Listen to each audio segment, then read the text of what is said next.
Of the Gigabit Center. Thank you, Bronx Community Foundation, Digital Equity Coalition, on this long journey, especially for awarding the Andrew Freedman Home as the site for the Gigabit Center. I think it is something that it gives me a lot of pride because we've been called the People's Museum, and I think this is another example of the community just appreciating what we do and that we have a synergy with that. So thank you very much. My name is Walter Puryear. I'm the director of the Andrew Freedman Home. Hey, thank you. I'm a little nervous. And I'm supposed to kick this off. So I guess I want to just kick this off with a few words because I think the words that kept going through my mind was community and legacy and ownership of narrative. And I think it's really important that the Bronx continues to own its own narratives and that the community and organizations here continue to come together in this very unique, cooperative way to create a foundation for a more sustainable Bronx. Misha Porter, thank you very much. Jerlene Rodriguez, thank you very much. Dream Yards, thank you very much, which is one of the organizations that said that it should be here. And if there's anyone who I'm not mentioning, ZenFi, LinkNYC, CityBridge, also thank you very much. So without further ado, I am going to introduce the next person who would be Jeanette Puryear.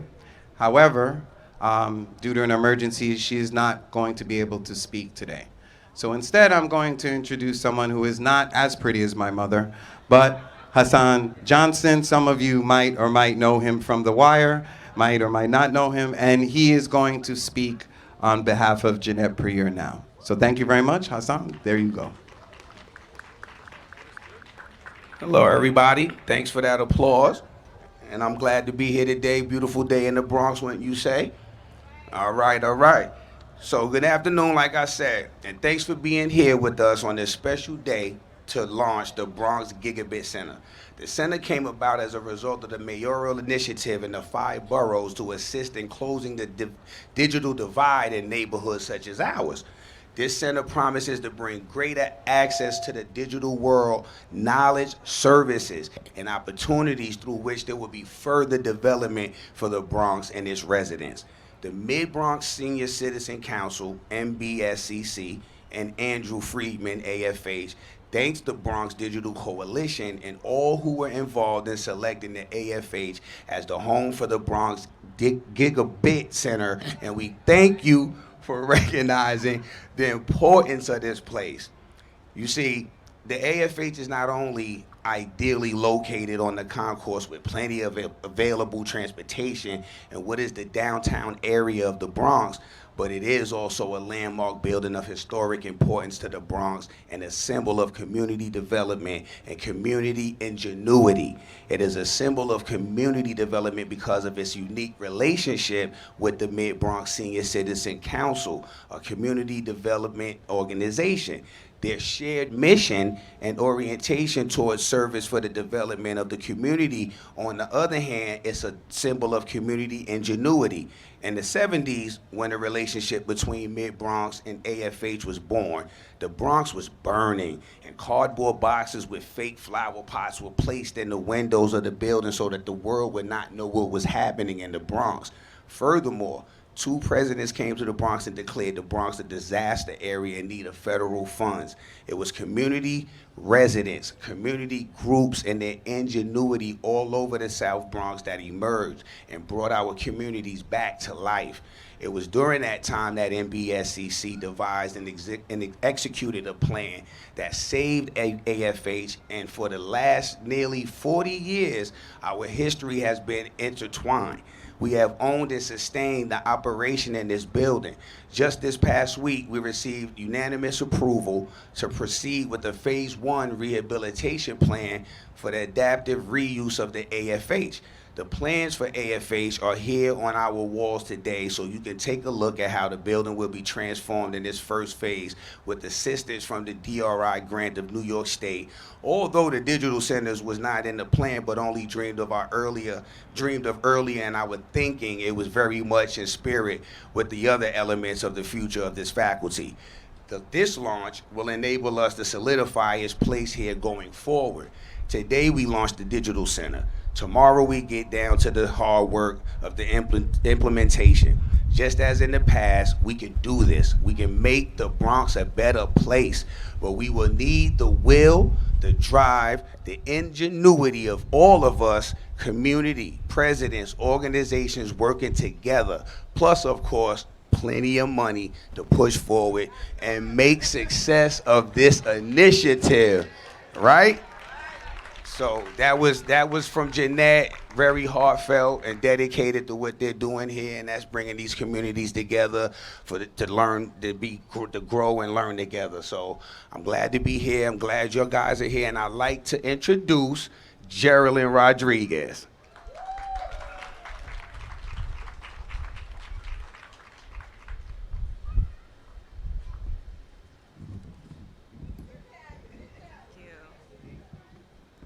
How's everyone doing today? Great. Thank you so much for the introduction, Hassan. I would love to tell you a little bit about the Knowledge House and thank my staff, students, and graduates who have been here supporting the digital literacy workshops that are indoors. So I love the fact that we have seniors learning how to code and kids learning how to create video portraits, and that's what today is about. So at the Knowledge House, we provide code and design job training to young people starting in the Bronx.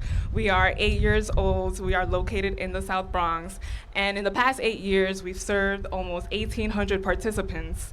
And we've been able to get our job trainees, 75% of them, their first job in tech after the Knowledge House, helping them move from minimum wage to almost 6 figures.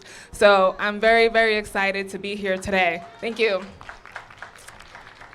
This is a very special day for me because, I live 5 minutes from here. I grew up by the Yankee Stadium area. And growing up, I literally would move uptown on the Grand Concourse and always wonder, what happens in this beautiful mansion?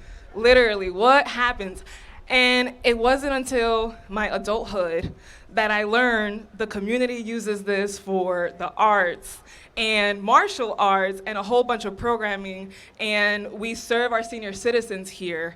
And I just want to shout out the Mid-Bronx Senior Citizens Council because, Jeanette and her team have directly impacted my life.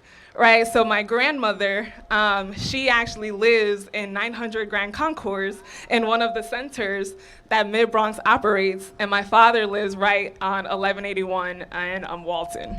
So the Andrew Freedman Home feels like home, and I'm so excited to bring digital programs here. So I wanted to share a little bit about the history of the Bronx Gigabit Center. So 2 years ago, our partner, Walter Cannon at ZenFi, partnered with the city to find the Bronx location to house the Gigabit Center. And they worked with the Bronx Community Foundation and Bronx leaders to gather a lot of community input, right? Where should the location be, and how do we best leverage the center to make sure that digital literacy, digital programs is equitable? And 2 years later, the community has chosen the Andrew Freedman Home as the location for the first Bronx Gigabit Center. And we are here to launch it today. I definitely want to thank the Bronx Community Foundation because in addition to supporting the Andrew Freedman Home and the Knowledge House, they have launched the Bronx Digital Equity Coalition. And the Bronx Digital Equity Coalition includes a bunch of Bronx education nonprofits like the Knowledge House, like DreamYard, like The Point. And these groups have come together to really lead the next direction of this center. And so I look forward to having the Knowledge House and Andrew Freedman Home partner with the Bronx Digital Equity Coalition to, one, officially find a name for the center, and all coordinate so that we can spread digital literacy, digital arts, job training programs to make sure that the Bronx residents are included in the innovation economy, and to make sure that we are positioning the Bronx to be an innovation hub for New York City. So, it's gonna take a lot of work and a lot of support from you all to build this center, populate it, and make sure that it is ready for the general public. So I look forward to working with all of you in the months ahead. And with that, I'd love to pass it back to Hassan to introduce Dr. Porter and the rest of our speakers. Thank you so much.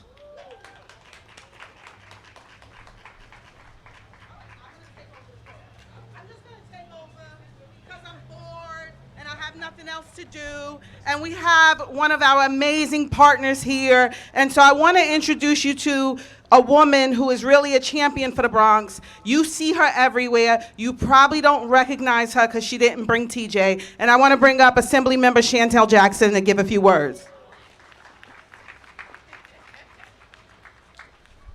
Thank you to my sister, Misha Porter. This is exciting for the Bronx, because I'm all about jobs and creation and innovation and technology, especially for our young people. So I'm extremely excited to be here amongst you all. You know, this is something I've been fighting for up in Albany, to make sure we bring these resources here to our district and to our Bronx. We've been known for a lot of things, and finally we're going to be known for technology as well. So thank you to all our partners. Thank you to all of you all for being here, and let's just keep the energy going. Misha, I'm passing it back to you, honey. Yeah, I'm one of the elected officials that's short on words, and we've already heard it, all right? Thank you.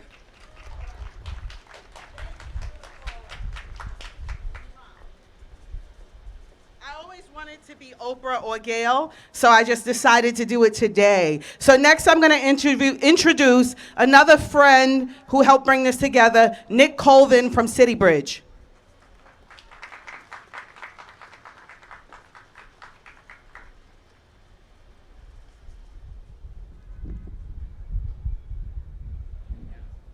Thanks.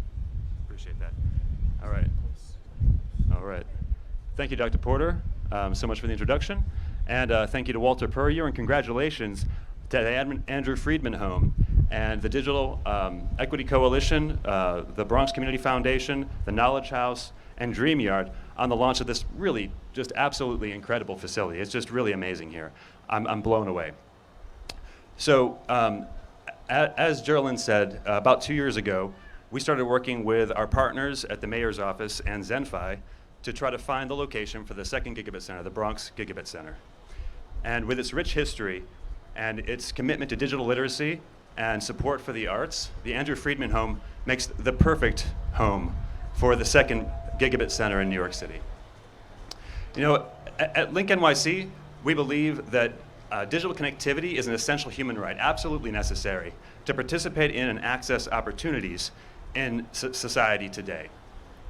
And our mission is to provide that connectivity for free to everyone in the 5 boroughs. And to fulfill that mission, as part of that mission, we have deployed nearly 2,000 digital links throughout the city, 168 of them in the Bronx, and with more coming online every day. And thank God that we have this system, because with the COVID pandemic, you know, starting 2 years ago and still really persisting through today, it's really laid bare the inequalities in terms of digital access and what that does to our communities. You know, as life moved, you know, online, from, you know, grocery ordering to food ordering to, you know, work and schooling, everything going online, those that don't have access really were you know, challenged and left behind in a way, and they became reliant on system, you know, services like ours that were available for free. You know, back during the pandemic, we surveyed our users and found that nearly 40% of our users in the Bronx had no other means to access broadband, not at home, not at work. And as shocking as that number is, it really shouldn't be surprising, because just a few months before that, the CTO's Internet Master Plan revealed that nearly 38% of residents in the Bronx, about 500,000 people, don't have home broadband. And that includes over 100,000 school-aged children. So, you know, that's why connecting our communities is so important. But connecting our communities is necessary, but not sufficient. We really need to provide them with the means to access that connectivity and the knowledge for how to use it. And that's why centers like this are just so important. You know, centers like this bringing together digital literacy, education, entrepreneurship, the arts, all in one spot to provide access to people who don't have it at home and don't have the means to access it at home, or maybe the knowledge. They can come here to learn. And we're so proud to be supporting this facility, you know, bringing LinkNYC's super fast, free Wi-Fi to provide our gigabit connectivity to everyone who's using this center. Less visible than that Wi-Fi is the fiber infrastructure that we brought to the location. And that fiber infrastructure that supports that super fast Wi-Fi can also be expanded and upgraded over time to grow with the needs of the facility.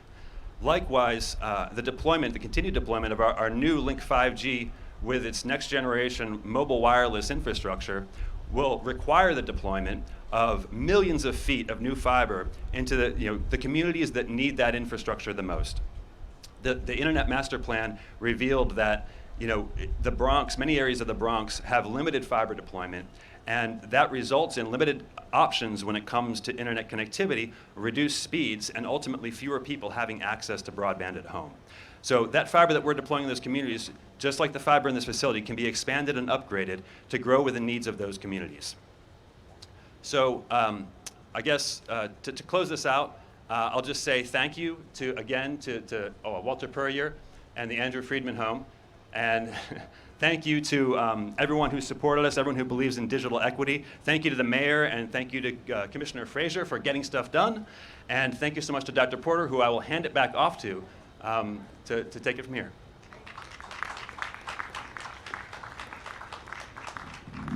I'm down here.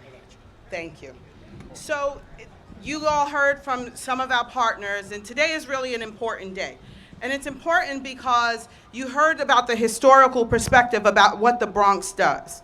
And what the Bronx does is it shows up for itself, it shows up for each other, it shows up for our families, it shows up for our communities, and does the work to make sure that we have access.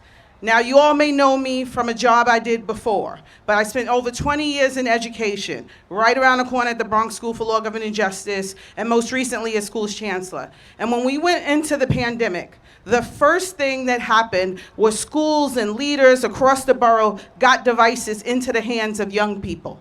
But what they didn't realize was so many of those young people went home and didn't have access to Wi-Fi. And as a teacher, I have to give you a lesson. So when I went to school a little while ago, don't look at me shady, I see you. We were excited about going to school and getting our new books, our new notebooks, our new textbooks, and our new box of number 2 pencils. Now, if you didn't have a sharpener for that number 2 pencil, it did nothing for you. Now, if you like us from the Bronx, we know how to make it happen, right? A little knife, a little sidewalk action brings out the lead in that number 2 pencil. But in fact, when we sent young people home with devices, we sent them home with boxes and thousands of number 2 pencils that they couldn't have access to learning with. And today, the launch of this Gigabit Center is about ensuring that young people, seniors, older adults, all of us in the great borough of the Bronx have access the way everyone else in this city does. So I'm excited to be here. Yes, that is important. So I'm excited to be here today as the leader of the Bronx Community Foundation, and we are so excited about this partnership, but I'm also excited because I get to do a very amazing thing and introduce a great friend to this borough. A great friend who this borough knew should be the next mayor of the city of New York.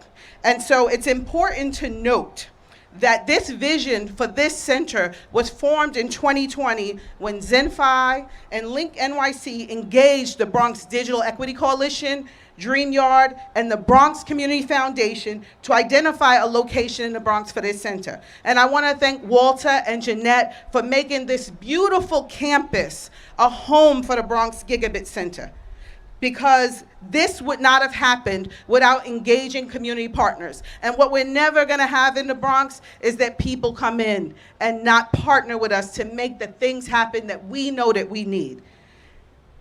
And it's a great honor for me to introduce someone who knows this, someone who I know is committed to the next generation of New Yorkers, someone who believes in the business sector and business leaders partnering with communities, someone who understands how important and how critical it is to invest in the Bronx, and someone who is 100% invested in seeing this city's successful evolution. Ladies and gentlemen, our mayor, Eric Adams.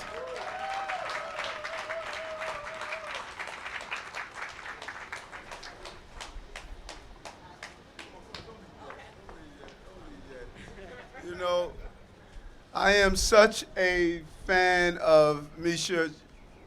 Not only did she dedicate her life to uplifting children, to become the chancellor, and now she's just continuing to fight on behalf of children.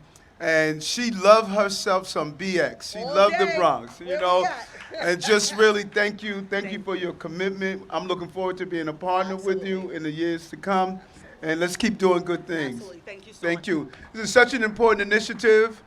When you look around, you know, it's stated that, you know, invested in the Bronx, my good friend Ruben Diaz Jr., Councilman Salamanca, our amazing Borough President Vanessa Gibson, but Bronx invested in me. I would not be mayor if it wasn't for the Bronx. The Bronx came out, held it down. They stated, we see your vision, and we want to be a part of it. They understood why we're doing 100,000 jobs for summer youth, never done before in history. They understand why we're doing universal dyslexia screening, so 30% of our prisoners are not dyslexic. They understand how we are pouring into immigrants now having access to vouchers for child care. They understand how we're leaning into our foster care children so they don't age out at 21, and only 23% graduate from high school. If we give them life coaches until they're 26, 90% graduate from high school. They understand what we're doing with Fair Futures, with Reduced Fare Metro Card, what we're doing around putting money in our school systems. And this program today and what you're doing here personifies what we believe we need to do. Getting connected through Wi-Fi and internet. No longer a luxury, just as heat, hot water, electricity, as those are important utilities, so too is the internet. The internet allows us to use telemedicine so our elders don't have to continually go to the hospital but speak to their doctors online. Internet allows us to use exploratory ways to do research and our young people to have access for that. We are starting an entire gaming technology within our Department of Education in CUNY, so our children can not only be the consumers of games, but to develop games and use games to help them in their full development of their personhood. So innovation is part of our destination. If we don't bring them together, then we're not going to be able to be prepared for the future. That's why this is crucial. My Chief Technology Officer, Matt Fraser, and his team, we are all in. We are not leaving the Bronx behind. You look at all the numbers. All the negative numbers end up in the Bronx. Highest level of shooters, highest level of vehicle crashes with death and fatalities.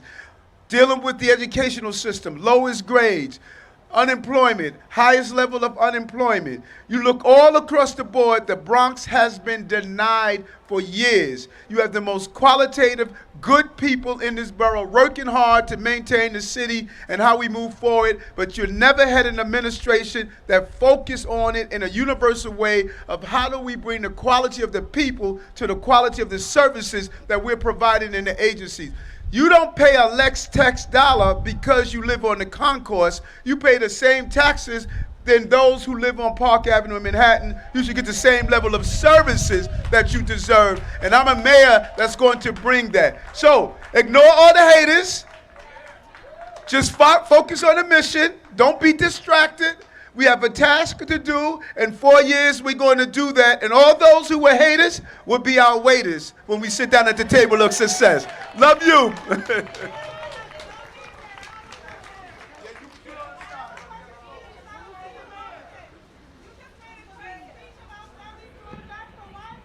Now, that's a man that says what he means and means what he says.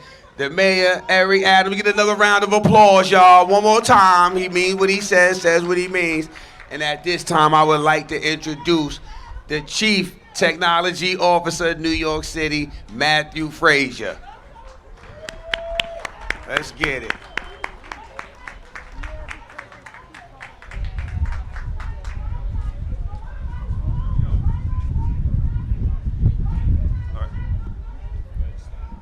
All right, all good, all good. Good afternoon, everyone. I'm Matt Fraser. I'm the Chief Technology Officer for the City of New York. And what can I say that the mayor hasn't already said? Today, what we're talking about is not just about broadband, but it's human issues. Last year, or 2 years ago, when COVID started, we sent students home. We sent them home with devices, but they didn't have access to the broadband they needed to use those devices. And because of that, we've got a number of things that were going on across the education system and also in the public safety system. If we look at broadband by itself, not like a utility, but if we look at it just as a service, one of the things that broadband can provide is access to things like gaming, access to education, access to telemedicine. And without access to stuff like that, people that live in these communities will be left behind. So in addition to what we're doing with these Gigabit Centers, the mayor and I are both looking at how we can bring these types of services, not just into centers like this, but into your homes, into public housing, into homeless shelters, into other facilities that the public depends on that needs access to these critical services. It's a big thanks to the folks at CityBridge, the big thanks to the folks at Andrew Freedman Houses, and as the mayor likes to say, we have to get back to getting stuff done. Thank you all for taking the time today, and I'm gonna go back to get some stuff done. Thank you.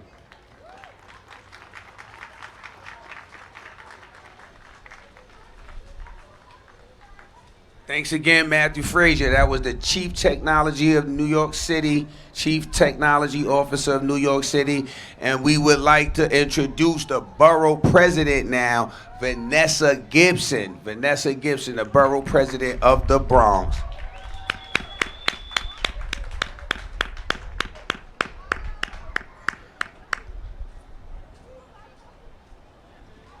She will be with us shortly, y'all. Why not? Yeah, right? Play a little bit of music. Lighten it up.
You know, 2 years ago, we were looking for a Gigabit Center, a place to, oops, thank you. A place where we could bring the Gigabit Center here in the Bronx. And we spoke to the Bronx Community Foundation, the Bronx Digital Equity Coalition, and the Bronx Borough President. And they came to us and they engaged in some community outreach, talked to people, and they came back to us the recommendation that our Gigabit Center for the Bronx should be right here at the Andrew Freedman Home. And looking out today, I know that was a fabulous recommendation, so thank you very much for that. The Andrew Freedman Home has a long and fascinating history, first as a home for the formerly rich, then as a home for people who needed it. Today, it's a it's a center for arts. And we're hoping in the future it becomes a technology center, a place for digital learning, and a place for training.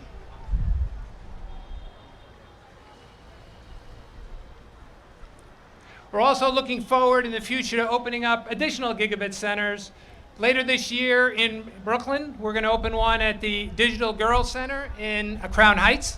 And we're going to open another one in Queens at the Allen Senior Center in Jamaica. We're also going to continue to focus here in the Bronx with the second phase of the LinkNYC kiosk deployment. And one of our key goals for that deployment is ensuring that the Wi-Fi signal is spread throughout New York. Currently, we have about 2,000 kiosks out there. Over the next few years, we're going to increase that to 4,000. We're going to double it. But because we're going to upgrade the kiosk to the new Link 5G kiosk, and because we're going to make sure that the deployment is optimized for Wi-Fi, that doubling of the number of kiosks is going to quadruple the area for which people get free Wi-Fi service. That means more free Wi-Fi for people walking down the streets. That means more free Wi-Fi for people standing at bus stops in the morning. That means, in some cases, more free Wi-Fi for people in homes or at jobs that are near kiosks. As Mayor Adams said, internet access is not a luxury, it's a necessity. And our goal at CityBridge and ZenFi is to make sure that access to that necessity is spread throughout New York City.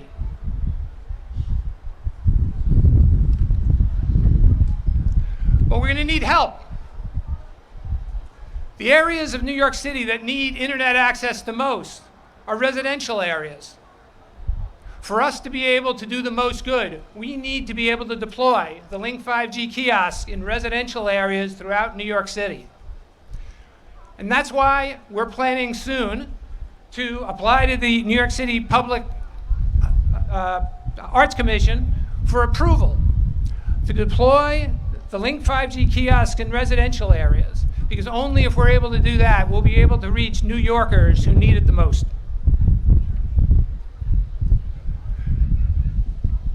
Our new Link 5G kiosk will provide all the services of the existing kiosk. It's still going to have the free Wi-Fi. It's still going to have free phone calling. It's still going to have a tablet in which will enable people to access city services. And we're going to continue to have a program that enables local businesses to get free advertising. We're going to continue the program that allows local artists to display their art. And we're going to continue to provide public service announcements, which were so important during the pandemic. But Link 5G kiosk is going to do more than that. The Link 5G kiosk is going to create the underlying infrastructure that we believe is necessary for the deployment of the 5th generation of mobile phone services here in New York. The 5th generation, what many people know as 5G. 5G is going to enable you to get connected better, get connected faster, and get connected more reliably than you can today. 5G is going to be a revolution in mobile phone services. And we plan to deploy the first Link 5G later this month right here in the Bronx, because we believe the Bronx should be a leader in the city, and we believe that New York City should be a leader in 5G deployment in the nation. Following the lead of Mayor Adams, we want to get stuff done. And the stuff we're going to get done at CityBridge and ZenFi is we're going to make sure that there's more equitable internet access across New York City, and we're going to make sure that New York City is the example for 5G deployment that the rest of the cities in the United States follow. Thank you very much.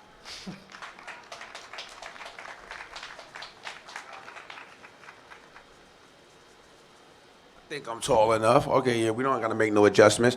Thanks again for that, Robert Sokota. That was the CFO of ZenFi Networks, and now the one and only Borough President.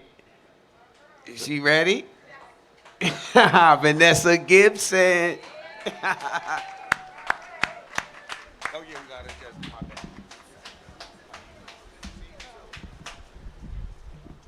Hello, everyone. What's up, Bronx? And first and foremost, y'all have to show your love for the Bronx Vegan Bazaar.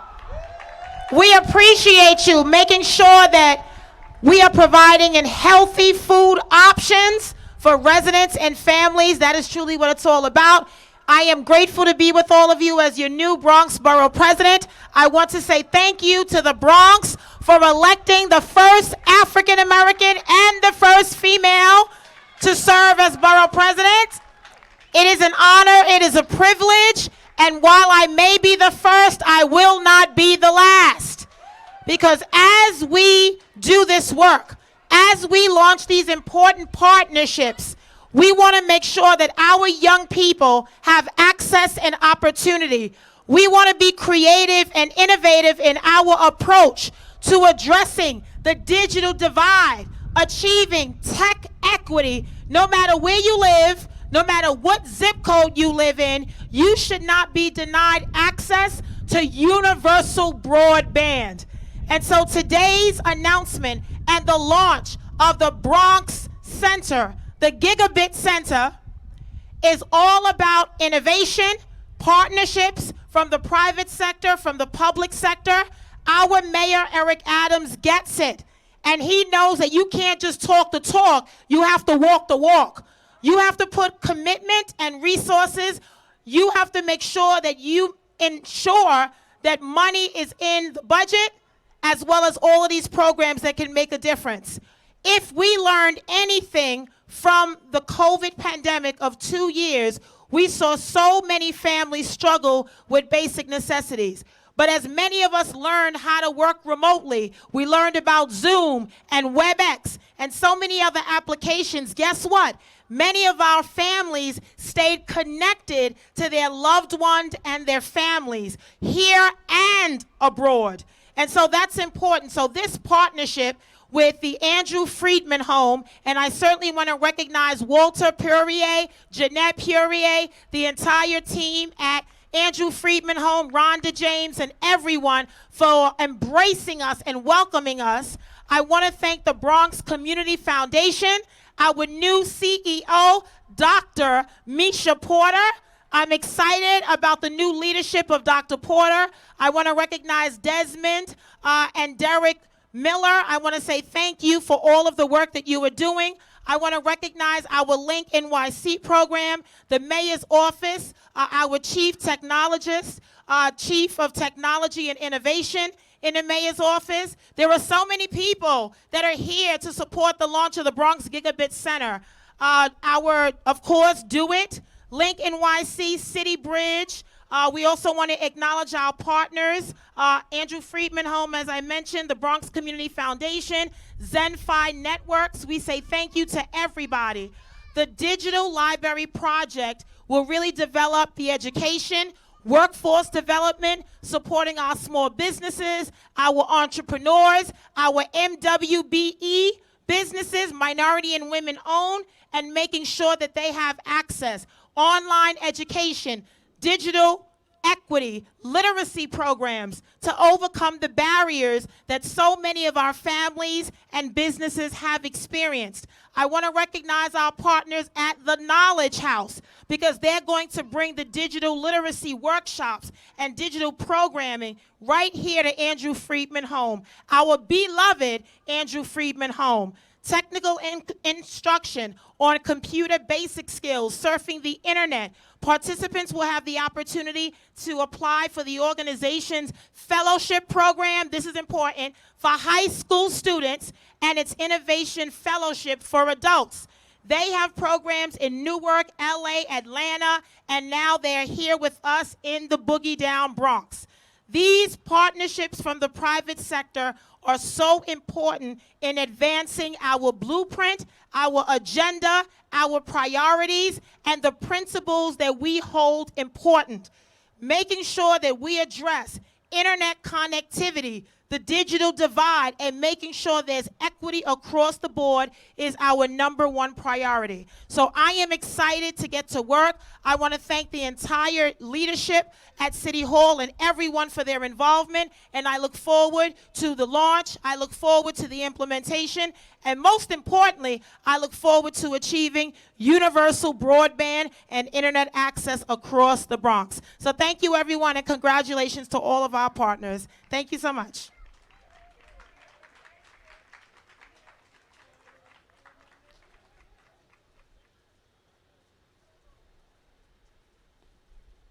All right, thanks again, Vanessa, for that. Our borough president, Bronx Borough President. And thank you all for coming out and entrusting the speakers, all of our speakers, and what they intend and plan to do as far as this upward and forward motion with the Bronx. And you all people be great and be good. Thanks for coming out, y'all. Enjoy your rest of y'all day.